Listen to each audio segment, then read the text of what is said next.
Olá, meus amigos, tudo bem com vocês? Aqui é o pastor Daniel Outeiro e este é o canal A Tribo de Dan. E nós estamos no programa A Classe dos Professores. Programa esse que tem a intenção de estudarmos a Bíblia Sagrada com o auxílio, né, com um guia de estudos da lição da Escola Sabatina, chamado Lição da Escola Sabatina. Esse guia de estudo tem a intenção de te levar a estudar a Bíblia diariamente. Então, existe ali a proposta do estudo de domingo, segunda, terça, quarta, quinta, sexta e sábado. Todos os dias você estudar um pouquinho da Bíblia, alguma temática bíblica. Durante os últimos 3 meses, nós estudamos a respeito do nosso relacionamento com Deus, como fazer com que o nosso relacionamento com Deus aumente, cresça constantemente, né? E o objetivo deste relacionamento de fato, como o objetivo de todo relacionamento, é estar em contato com aquele que você quer se relacionar. Ora, se eu quero estar em contato com Cristo, então eu quero ter contato permanente com Ele. Quando nós temos ali a nossa família, nossos filhos, nossa esposa, ou no caso das mulheres, os maridos, nós queremos ter contato permanente com essas pessoas. E aí, como nós fazemos? Nós criamos estratégias, métodos, formas de estarmos constantemente com essas pessoas. Saímos, viajamos, passeamos, temos atividades dentro de casa, lazer, para que o relacionamento seja fortalecido. E com Deus também. Nós temos nossas atividades para que o nosso relacionamento com Deus se fortaleça. Desde o estudo da palavra de Deus, a oração e também o envolvimento na missão. Famílias, pessoas que têm relacionamentos, têm o mesmo objetivo e elas trabalham em prol deste objetivo. E ter um objetivo em comum fortalece, une, faz com que essas pessoas aumentem o seu envolvimento, né, o seu relacionamento. E Deus nos deu um objetivo em comum com Ele, que é salvar as pessoas. E quando nós nos unimos com esse objetivo, neste objetivo com Deus, nós também nos fortalecemos com Ele e nos aproximamos dele. Então, cumprir a missão que Deus nos deu nos ajuda a estarmos mais perto dele. E um dia nós poderemos estar com Deus por toda a eternidade.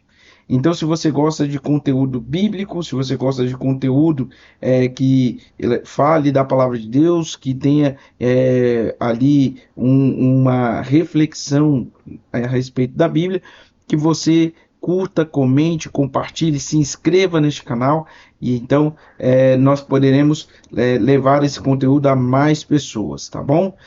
Não esqueça de se inscrever no canal e clicar aí nos sininhos das notificações para você saber quando o conteúdo é lançado. Normalmente, todas as sextas-feiras, para que o grupo de professores, em especial, que no sábado falarão da lição da Escola Sabatina, esse grupo de professores tem ali algum tipo de informação extra para poder levar às suas classes, tá bom?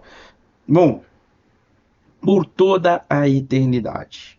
E aqui nós vamos falar do grande objetivo do nosso relacionamento, que é estar junto do nosso Senhor Jesus Cristo por toda a eternidade. Em João, primeira carta de João, capítulo 3, verso 2, está escrito assim: Amados, agora somos filhos de Deus, mas ainda não se manifestou o que haveremos de ser. Sabemos que quando ele se manifestar, seremos semelhante a ele, porque haveremos de vê-lo como ele é. Então, haverá um dia em que nós veremos o nosso Senhor Jesus face a face. Nós estaremos de frente de Jesus, frente a frente com Jesus, né? Esse relacionamento com Jesus, ele já pode ser sentido hoje. Hoje nós podemos ter uma prévia do que é estar diante da presença de Cristo. É claro que nós não sentimos a plenitude da presença de Cristo, porque ainda vivemos num mundo mal de pecado. Não podemos sentir o perfume de Jesus, não ouvimos o timbre da sua voz, mas nós percebemos a sua presença na nossa vida, e isso é importante, né? Em Tiago, capítulo 4, verso 13 e 14, está escrito assim: escutem agora vocês que dizem, hoje ou amanhã iremos para a cidade tal, e lá passaremos um ano, e faremos negócios, e teremos lucro. Vocês não sabem o que acontecerá amanhã. O que a vida é de vocês? O que é a vida de vocês? Vocês não passam de neblina, que aparece por um instante e logo se dissipa. Nós não passamos de neblina. Essa noção, essa falta de noção de que um dia vamos acabar, de que a nossa vida na Terra é limitada, faz com que a gente viva uma vida inconsequente. Isso parecia ser uma exclusividade dos jovens, que sempre acharam que são eternos, mas existe o cemitério para poder apresentar, né, mostrar, relembrar ao mundo que nem mesmo o jovem dura para sempre, né? E também existe a experiência, o tempo que vai passando, e mesmo que você não vá parar no cemitério, o seu próprio corpo vai denunciando que a juventude passa. Mas à medida que a juventude passa, vai ficando mais evidente a nossa limitação temporal. Não temos todo o tempo do mundo. Quando uma pessoa de 20 anos que talvez tenha aí 40 anos pela frente, já tem uma perspectiva bem diferente de uma pessoa de 40 anos que só tem mais 20, de uma pessoa de 50 que só tem mais 10. Então, o tempo é limitado e à medida que o tempo passa para cada um de nós, essa limitação temporal se torna mais evidente. É lógico que ninguém sabe quando vai morrer, mas as pessoas sabem que elas têm um tempo limite, que há um limite no seu tempo. E por que que isso é importante? Porque o, o objetivo para o qual nós fomos criados deve se cumprir antes do nosso tempo acabar, para nos garantir que nós estaremos para sempre com o nosso Deus. E qual é o objetivo para o qual nós fomos criados? Você foi criado com um único propósito, mesmo antes de existir pecado, porque talvez alguém fale assim, eu existo para alcançar a salvação. E de fato, no mundo como ele está posto hoje, nós existimos para alcançar a salvação. Mas por que que nós devemos alcançar a salvação? Para cumprir o objetivo primordial, o primeiro objetivo que nós tínhamos quando nós fomos criados, e que é nos relacionarmos com Deus. É até interessante que essa é uma diferença fundamental do relato da criação bíblico de outros relatos da criação de outros povos que não são bíblicos, né, de povos não bíblicos. Normalmente, nos relatos da criação de povos não bíblicos, apesar de algumas semelhanças, uma característica essencial que se diferencia, e normalmente é o contrário que acontece, a periferia muda e o essencial se mantém.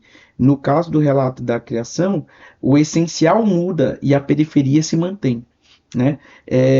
E nesse relato da criação de outros povos, de outros lugares, a questão principal normalmente o ser humano é criado para ser algum tipo de servo dos deuses ou do Deus daquela cultura. Na Bíblia, nós fomos criados para estarmos junto com Deus, exercendo, mesmo sem sermos deuses, exercendo atividades que o próprio Deus exerce, como, por exemplo, governar a terra, como, por exemplo, descansar no dia que Deus mandou descansar, como, por exemplo, cuidar do jardim, como, por exemplo, trazer vida ao mundo.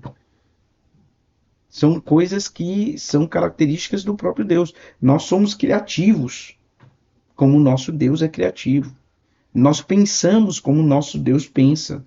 Nós, nós temos a capacidade de sentir emoções como o nosso Deus sente emoções. Então, nós fomos criados para estarmos próximos de Deus. E o tempo limitado e é importante a gente ter em mente que nós temos um tempo limitado aqui na Terra para entendermos que não podemos perder tempo com coisas que nos afastam de Deus, mas nos apegarmos àquilo que nos traz para próximo dele. E aí eu lembro, talvez os três pilares do relacionamento com Deus. Um tem a ver com ouvir Deus, ou seja, estudar a sua palavra. O outro tem a ver com falar com Deus, diálogo. Relacionamento é feito de diálogo. Então, nós escutamos Deus através da sua palavra, através da sua criação, através do próprio estudo da humanidade, estudar o coração humano, nós ouvimos Deus, mas nós também conversamos com Deus, nós falamos com Ele, principalmente em oração.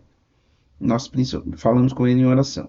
E o terceiro pilar, nós trabalhamos junto com Deus, nós construímos junto com Deus, nós agimos junto com Deus. O que é isso? Trabalho para a salvação, trabalho para levar pessoas para junto de Deus. São os três pilares. Ora, se você tem um tripé, mas um quebra, um dos pés quebra, vai cair. Então tem gente que ama desenvolver intelectualmente estudando a Bíblia, mas não fala com Deus. Então ele lê muito da Bíblia, mas ele mesmo não fala com Deus. Esse relacionamento está caminhando para o tombo. Ele ora muito, mas não lê a Bíblia. Esse relacionamento está caminhando para o tombo. É como o relacionamento entre marido e mulher, em que um só fala e o outro só escuta. Uma hora não vai funcionar, porque os dois precisam se expressar de maneira saudável para que o relacionamento vá adiante. E aí o terceiro ponto, precisa-se construir uma vida junto. Qual é a grande dificuldade dos casais quando os filhos saem de casa?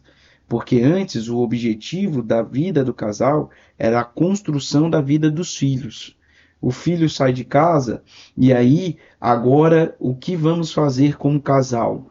Qual é o nosso objetivo? O que vamos construir juntos? E se não houver algo que esse casal encontre para construir junto, o casal tem também uma dificuldade. Mesma coisa com o relacionamento com Deus. Deus nunca fala em se comunicar conosco, Deus nunca fala em nos ouvir e Deus nunca fala em trabalhar junto conosco. E quando eu falo trabalho, não é assim, ai Senhor, eu tenho o objetivo de construir uma empresa, me ajuda. Lógico que Deus vai te ajudar, mas o trabalho que fortalece o nosso relacionamento com Deus é o trabalho de salvação de pessoas. Então, Deus vai me ajudar a construir uma empresa, Deus vai ajudar a construir uma carreira, Deus vai me ajudar a construir minha família, Deus vai me ajudar. Mas o trabalho que fortalece o meu relacionamento com Deus não tem a ver com essas coisas que vão se desfazer ao longo do tempo da história. Tem a ver com coisas que são eternas. E o que é eterno? A eternidade, ou o resultado eterno do nosso trabalho, são as pessoas que nós colocarmos no céu. Ou seja, o trabalho que fortalece o nosso relacionamento com Deus é o trabalho de colocar pessoas no céu. Se eu não estou trabalhando nesse sentido, eu não estou fortalecendo, construindo algo eterno com Deus. Eu não estou construindo algo eterno com Deus, tá? Então, nós temos que entender, nós somos limitados e nós não podemos perder tempo com coisas que nos afastam de Deus. Nós temos que ganhar tempo com coisas que nos aproximam de Deus. Eu não vou aqui me dar mais exemplos, porque a gente precisa ver os outros pontos, mas você precisa ter isso em mente. Nós veremos o nosso Senhor face a face. E uma das coisas que é mais interessantes do céu é a questão da cidadania. Olha só o que está escrito em Filipenses capítulo 3, verso 20. A nossa cidadania, porém, está nos céus, de onde esperamos ansiosamente o Salvador, o Senhor Jesus Cristo, que transformará o nosso corpo humilhado, tornando-o semelhante ao seu corpo glorioso. A nossa cidadania está no céu. É outra perspectiva que nós temos que ter em mente. Nós queremos construir as coisas aqui na terra. Queremos construir as coisas aqui da terra. E não tem problema nenhum nisso. Se você tem expectativas com coisas que são da terra, não tem problema. Desde que essas expectativas não sejam superiores às coisas celestiais. Colocar em primeiro lugar o reino de Deus e a sua justiça. E aí as outras coisas serão acrescentadas. Então, só depois do reino de Deus e da justiça dele é que nós acrescentamos outras coisas. Mas o problema é quando há uma inversão. Quando nós esquecemos a nossa cidadania, a nossa cultura, o nosso lugar de origem, e nós colocamos essas coisas abaixo, colocamos o céu abaixo das coisas da terra. Existem dois tipos de imigrantes. Existe o imigrante que nunca abandonou de coração a sua terra, e existe o imigrante que deixou, esqueceu a sua origem. Nós somos forasteiros nessa terra. Nós somos imigrantes nessa terra. E essa terra não é o nosso lar. O imigrante que não abandona por completo a sua terra, ele ainda gosta, ele ainda sente saudade, ele quer comer a comida da terra dele, ele quer falar a língua da terra dele, ele quer vestir as roupas da terra dele, ele quer voltar a viver na terra dele, ele sente saudade da terra dele. Nós, como forasteiros dessa terra, nós não podemos nos acostumar com as coisas da terra, não podemos nos conformar com este século. Nós temos que nos acostumar com as coisas, ou temos que ansiar, desejar, almejar as coisas do céu.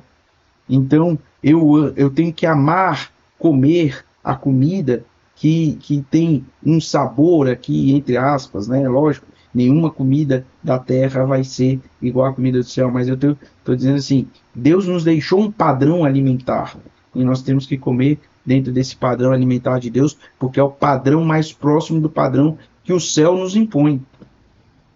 Deus nos deixou um padrão de vestuário,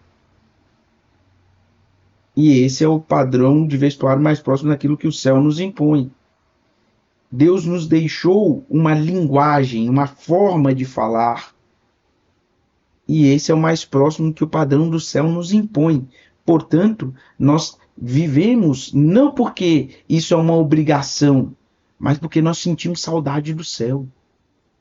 E nós queremos já sentir, quando uma pessoa está fora da sua terra, da sua casa, e ela prepara aquela comida típica do lugar de onde veio, ela está querendo sentir um gostinho da sua terra de novo.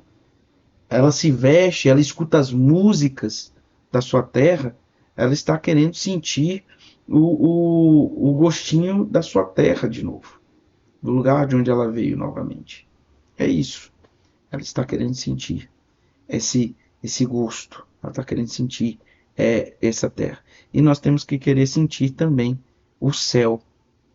Sentir cada vez mais o céu. Bom, vamos seguindo aqui. O céu também ele tem uma arquitetura própria. É Deus desenhando as ruas, os prédios, os palácios. E este lugar, a Jerusalém do céu, é chamada de noiva de Deus. A noiva preparada, adornada para o noivo, para Cristo.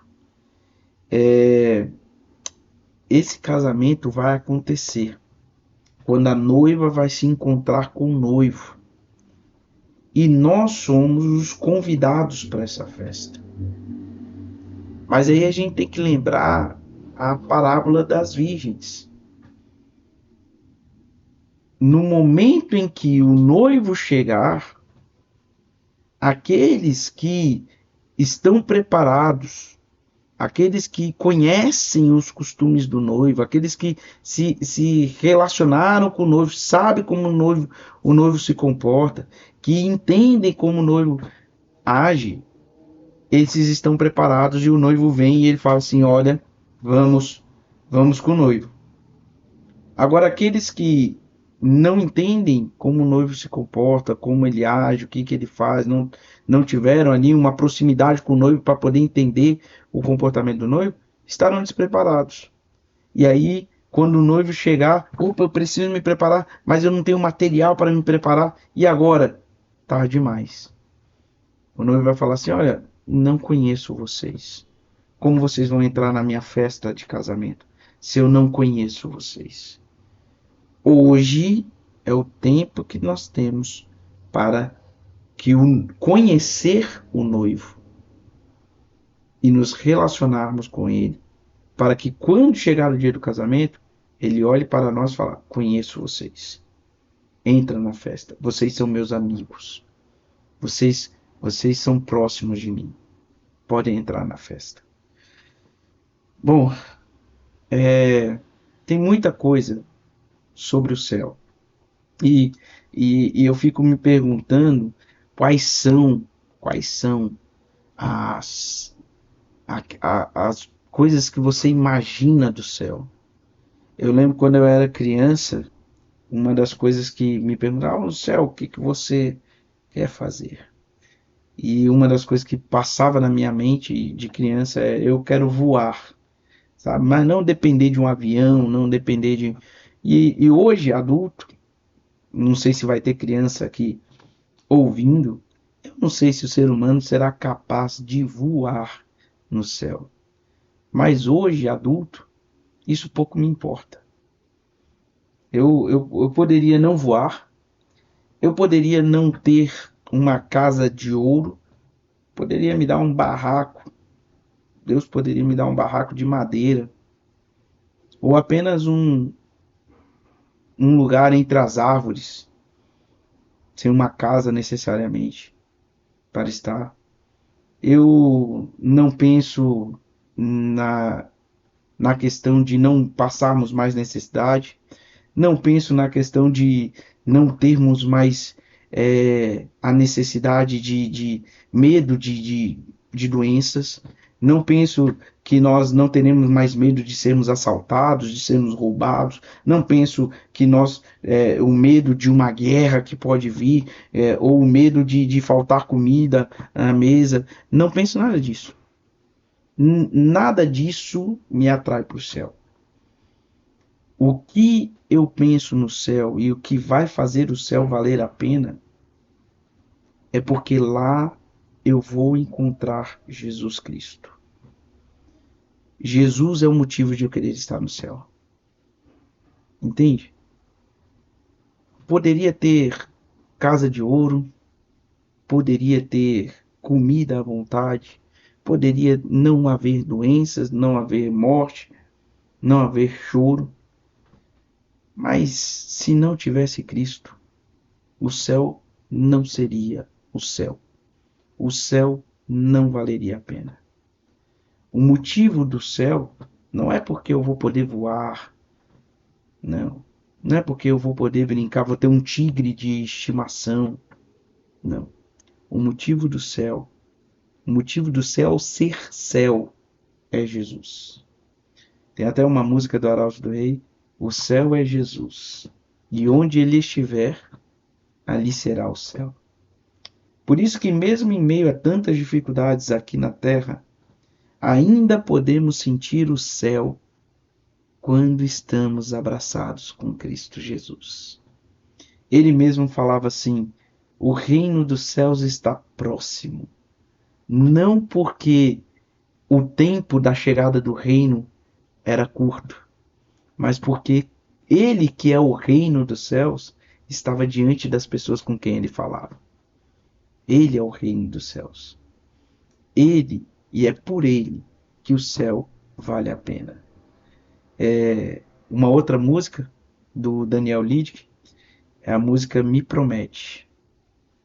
E, e essa música é impactante porque a letra dela, né, é a nossa visão daquilo que nós poderemos fazer com Cristo, né? Não sei que maravilhas Cristo vai fazer diante dos nossos olhos ou ao nosso lado, conosco lá no céu, mas imagina, é, e a letra da música fala assim: me promete que não vai ter fila para eu poder te abraçar, me promete que quando os meus olhos cruzarem, os teus olhos estarão olhando para os meus. Me promete que nós vamos sair para criar galáxias e junto a gente vai poder cantar. Estar com Cristo, viver com Cristo, a eternidade é o que faz o céu valer a pena. Mas eu não vou querer viver essa eternidade se agora eu não estiver com Ele. Eu não vou querer viver essa eternidade se hoje eu não me relaciono com Ele. Eu vou achar que esse mundo vale a pena. Eu vou achar que as coisas desse mundo são boas, mas não são. Quando a gente se relaciona com Cristo, a gente percebe como esse mundo é miserável, como esse mundo é nojento, como esse mundo é podre. Mas quando a gente se aproxima de Cristo, a gente fala assim: vale a pena estar do lado de Deus. Quando eu estou longe de Cristo, eu acho que as coisas do mundo valem a pena. Eu acho que ter um pouquinho mais de dinheiro e não me relacionar com Ele. Eu acho que ter um pouco mais de vida e não me relacionar com Ele. Ter um pouco mais de tempo para os meus egoísmos baratos e não me relacionar com Ele. Tudo isso vale a pena. Agora, quando eu estou com Cristo, eu vejo o quanto que as coisas que o mundo valoriza não significam nada. E, infelizmente, só aqueles que chegam muito próximos da morte conseguem perceber o quanto valorizaram as coisas erradas da vida. O quanto valorizaram e o quanto tempo perderam. E poderiam não ter perdido. Só quando a gente chega ali muito próximo da morte, a gente percebe que o céu eu teria ganhado muito mais se eu tivesse me dedicado a olhar mais tempo para o céu, para Cristo. Então, meus amigos, o céu vale a pena porque o céu tem Jesus. Mas você só vai entender isso quando você se relacionar com Ele. Então, hoje, aproveite o tempo que você tem para se relacionar com Ele constantemente. E assim você, quando o céu chegar, você olhar para esse mundo e falar assim: graças a Deus acabou. E não ter medo de ir para a eternidade, porque aquele que é dono da eternidade, você já conhece muito bem. Que Deus abençoe você.